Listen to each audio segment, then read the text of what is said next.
செங்கோலுங்கிறது என்னுடைய நாட்டுல ஒரு பவர் டிரான்ஸ்மிஷனுக்கான அடையாளம். அந்த செங்கோல்ல ஒரு நந்தி இருக்குன்ற உடனே அது இருக்கக்கூடாது, அது இருந்துச்சுன்னா சிக்கல். அதே இடத்துல அங்க ஒரு சிலுவை இருந்ததுன்னா அது ஓகே அப்படிங்கிற மாதிரியான ஒரு வேலைக்குள்ள இவங்க எல்லாம் இறங்குறாங்க. செங்கோலை பற்றி சு. வெங்கடேசன் சொன்ன மாதிரியான கேவலமான விஷயங்கள் எல்லாம் இன்னைக்கும் மன்னராட்சி நடத்திட்டு இருக்கிற திமுகவும் லல்லு பிரசாத் யாதவும் காங்கிரஸும் வேணா நினைச்சு பார்த்துக்கோ. 35% இந்துக்கள் மானம் வெக்கம் ரோஷம் எதுவுமே இல்லாம எந்த நாடு எப்படி இருந்தா என்ன, ராம ஆண்டா என்ன, ராவண ஆண்டா என்னங்கிற மாதிரி ஒரு வாழ்க்கையை வாழ்றாங்க. அவங்க திருந்தினாங்கன்னா இவங்க வருந்த வேண்டிய அவசியம் வரும். பணம் அப்படிங்கிற ஆங்கிள் இருந்து பாக்குறதா இருந்ததுன்னா எதிர்கட்சிகள் பலவீனம் எடுத்துதான் இருக்கு. டாஸ்மாக்ல ஒரு 150 பாட்டில் சப்ளை ஆகுதுன்னா 100 பாட்டிலுக்கு பில் வருது, 50 பாட்டில் பில் வர மாட்டேங்குது. அடுத்த 100 வருடங்கள் இவங்களுடைய திட்டம் என்னன்னா இந்த ஹிந்துங்கிறதுக்கான எல்லா அடையாளங்களையும் தூக்கி போட்டுட்டு, அதுக்குதான் அவங்க தெருவுல வெங்கடேசன் ஐயர் தெரு அப்படின்னா ஐயரை தூக்கினாங்க. ஆனா ஜேம்ஸ் தெருவுல ஜேம்ஸ் இருப்பார், இஸ்மாயில் தெருவுல இஸ்மாயில் இருப்பார். முகலாயர்கள் ஒரு சுகபோகிகளாக இருந்தாங்கன்றதெல்லாம் இன்னைக்கு இருக்கவங்களுக்கு தெரியாது. அந்த முகலாயர்களை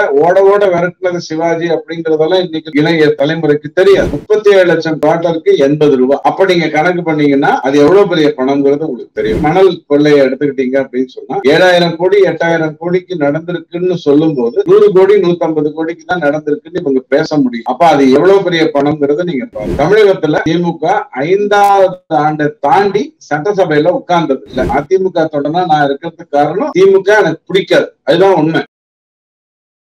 நாரதர் மீடியா உணர்வாளர்களுக்கு வணக்கங்கள். நான் உங்கள் விஜய் சின்னசாமி. இன்று நம்முடன் இணைந்து இருக்கிறார் அரசியல் விமர்சகர் திரு DDS ரவிச்சந்திரன் அவர்கள். வணக்கம் ஜி. வணக்கம். தமிழகத்தில் இருந்து எம்பியாக தேர்ந்தெடுக்கப்பட்டவர்கள் நாடாளுமன்றத்தில் போயிட்டு அங்க இருக்கக்கூடிய செங்கோலை பற்றி விமர்சனம் செய்து வருகிறார்கள். ஆனா தமிழகத்திற்கு வந்த மத்திய அமைச்சராக இருக்கக்கூடிய சிவராஜ் சிங் சவுகான் அவர்கள் என்ன சொல்லியிருக்காங்கன்னா 2026 தேர்தலில் பாஜக தமிழகத்தில் வெற்றி பெற்றவுடன் தமிழக சட்டப்பேரவையில செங்கோலை நாங்கள் வைப்போம் அப்படின்னு சொல்லியிருக்கிறார். இதை நீங்க எப்படி சொல்றீங்க? இல்லைங்க, இதுல இவங்க எல்லாருக்கும் என்ன பிரச்சனைன்னா கடந்த 100 வருடங்கள், அதாவது சுதந்திரத்துக்கு முன்னாடி ஒரு 100 வருடங்கள்ல இருந்து பிரிட்டிஷோடைய திட்டமே இந்தியாவில ஹிந்துங்கிற ஒரு அடையாளங்களை அழிப்பது, அதற்கான எல்லா வேலைகளையும் செய்யறது. அந்த ஹிந்துங்கிறத ஸ்ட்ராங்கா இருக்கக்கூடிய அந்த சிஸ்டத்தை குலைப்பது. இது கால்மாஸ் கூட எழுதியிருந்தாரு. அதை கவர்னர் நிறைய முறை சுட்டி காட்டினாரு. அந்த குடும்பம்ங்கிறத குலைச்சு திருமணம்ங்கிறது இல்லாம செஞ்சாதான் இந்து தர்மத்தை குறைக்க முடியும். இதெல்லாம் தொடர்ந்து நடந்துட்டு இருக்கு. 100 + 70 170 வருடங்களா நடந்துட்டு இருக்கு. அடுத்த 100 வருடங்கள் இவங்களுடைய திட்டம் என்னன்னா இந்த ஹிந்துங்கிறதுக்கான எல்லா அடையாளங்களையும் தூக்கி போட்டுட்டு, அதுக்குதான் அவங்க தெருவுல வெங்கடேசன் ஐயர் தெரு அப்படின்னா ஐயரை தூக்கினாங்க.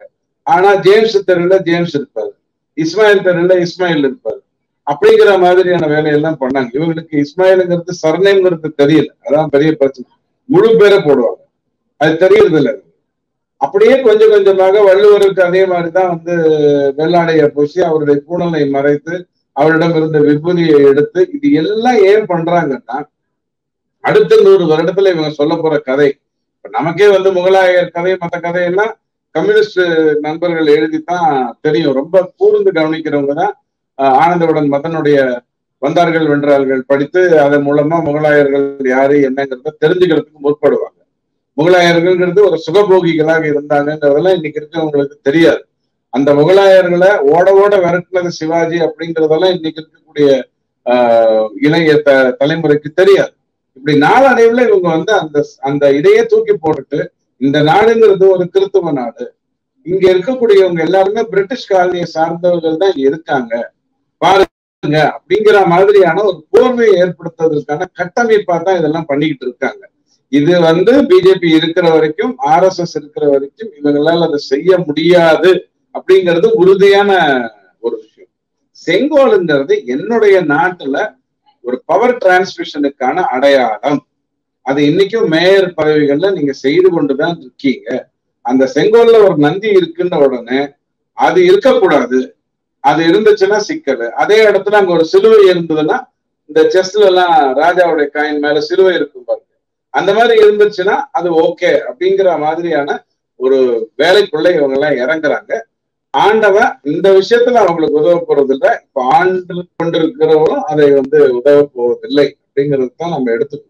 செங்கோலை பற்றி சு. வெங்கடேசன் சொன்ன மாதிரியான கேவலமான விஷயங்கள் எல்லாம் இன்னைக்கும் மன்னராட்சி நடத்திட்டு இருக்கிற திமுகவும் லல்லு பிரசாத் யாதவும் காங்கிரஸும் வேணா நினைச்சு பார்த்துக்கலாம். இதெல்லாம் அந்த புறத்துல அழகியா இருந்தாதான், அழகிகளை மெயின்டைன் பண்ணாதான் மன்னர் போல் இருக்குங்கிறது இவங்கதான் மன்னராட்சி நடத்திட்டு இருக்கிற இவங்கதான் அதை பத்தி வருத்தப்படணுமே ஒழிய பிஜேபியோ இந்திய திருநாடோ அதை பத்தி வருத்தப்பட வேண்டிய அவசியமே கிடையாது.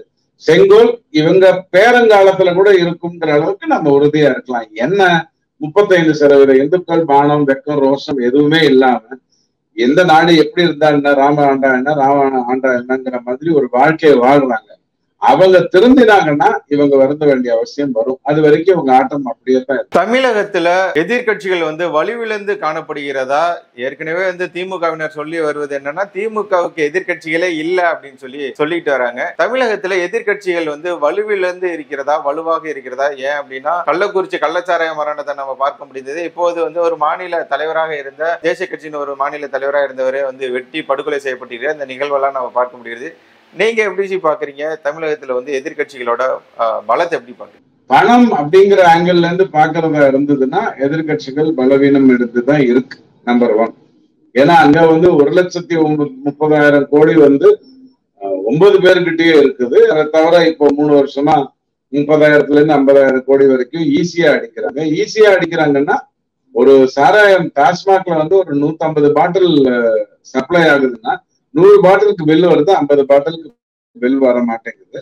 அந்த 50 பாட்டில வெறும் 80 ரூபா தான் அவங்களுக்கு, 80 ரூபா அவங்களுக்கு நேரடி லாபம், வேட் மூலமாகவும் இடி மூலமாகவும். இது பெரிய பணத்தை கொடுக்குது. உங்களுக்கு நல்லா ஞாபகம் இருக்கும், 75 லட்சம் குவார்டர் ஒவ்வொரு நாளும் விற்பனை ஆகுது.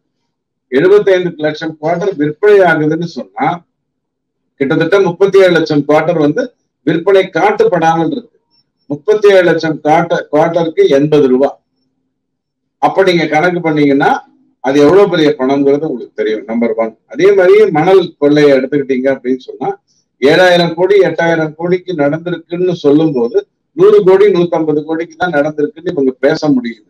அப்ப அது எவ்வளவு பெரிய பணம்ங்கிறத நீங்க பாருங்க. அதே மாதிரியே கனிம வளம் எடுத்துக்கிட்டீங்க அப்படின்னு சொன்னா அது கணக்கிலேயே வராத ஒரு பெரிய வியாபாரமா வர்த்தகமா இருந்துகிட்டு இருக்கு. தூத்துக்குடி ஒரு குறிப்பிட்ட மதம் சார்ந்து இருக்கு. இது எல்லாமே தவறுகளை வழிவகுத்து கொடுக்குது. அப்படிங்கிற ஆங்கிள் பார்த்தா கண்டிப்பா திமுகவோட மத்த எல்லா கட்சியும் வலுவிழந்துதான் இருக்கு. ஆனால் நமக்கு ஆண்டவன் கொடுக்குற ஒரே ஒரு நம்பிக்கை என்னன்னா, தமிழகத்துல திமுக 5வது ஆண்டை தாண்டி சட்டசபையில உட்கார்ந்தது இல்லை. எம்ஜிஆர் அவர்கள் இல்லைங்கிற ஒரு சிச்சுவேஷன் ஆனதுக்கு அப்புறம் திமுக அப்போ இந்த ஒரு 2 வருடம் இவங்க ஆட்டம் போடுவாங்க. அதுக்கு மேல இவங்களால ஆட்டம் போட முடியாதுங்கிற நம்பிக்கை எனக்கு இருக்கு. நம்பர் 1. 2வது, அதிமுகங்கிற ஒரு மிகப்பெரிய கட்சி எடப்பாடியை அங்க குடும்ப கட்டுக்குள்ள அது போயிடக்கூடாதுங்கிறதுக்காக ரொம்ப ஜாகிரதையாக இருந்து சசிகலா கிட்ட இருந்து தினகரன் கிட்ட இருந்து ஓபிஎஸ் உடைய தம்பி கிட்ட இருந்தெல்லாம் அந்த அதிமுகவை காப்பாற்றக்கூடிய அளவுக்கு திறன் உள்ள ஒரு எடப்பாடி டோட்டலா எங்கேயோ கோடநாடு அப்படின்னு உடனே அப்படியே பிளாப் ஆறாரு, படுக்கிறாரு. அவர் பிஹேவ் பண்றதே வெவ்வேறு விதமா இருக்கு. அது ஒரு காரணம். அதாவது ஒரு டிரான்ஸ்மிஷன் பைபோலார்ல இருந்து இருந்து அரசியல் இருந்து அது முக்கோண அரசியல்னு வரும் பொழுது ஒருத்தர் பலவீனம் அடைந்ததாகத்தான் காணப்படும். அவங்க பலவீனம் அடைஞ்சிட்டாங்க நான் சொல்ல மாட்டேன், அப்படித்தான் காணப்படும். அந்த தொண்டர்கள் என்ன முடிவு எடுக்கிறாங்க, அதிமுகவின் தொண்டர்கள் என்ன முடிவு எடுக்கிறாங்கிறது தான் இப்ப முக்கியம். திமுக எதிர்ப்பு தான் நான் தொண்டனா இருக்கிறதுக்கு காரணம், அதிமுக தொண்டனா நான் இருக்கிறதுக்கு காரணம் திமுக எனக்கு பிடிக்காது, அதுதான் உண்மை. அப்படி உண்மை அப்படின்னு சொன்னா திமுகவை எதிர்க்கிறதுல அண்ணாமலை அவர்களுக்கு பலம் இருக்கா, எடப்பாடி அவர்களுக்கு பலம் இருக்காங்கிறத அதிமுக தொண்டன் யோசிப்பான். யோசித்ததுக்கு அப்புறம் தான் அந்த முடிவுகள் எல்லாம் வரும். சோ இன்னைக்கு திமுக வலுவாதான் இருக்கு. பணம்ங்கிற அந்த விஷயத்துல லட்சம் கோடிகள்லாம் சாதாரணமா இருக்கு. அப்படிங்கிற அந்த விஷயத்துல இது ஆண்டவன் 2026க்குள்ள நல்லது செய்வாங்கிற நம்பிக்கை என்னை பொறுத்த வரைக்கும். உங்களுடைய பொன்னான நேரத்தை ஒதுக்கி பல உண்மை தகவல்களை நாரதன் மீடியாவுடன் பகிர்ந்து கொண்டதற்கு மிக்க நன்றிகள் ஜி. தேங்க்யூ.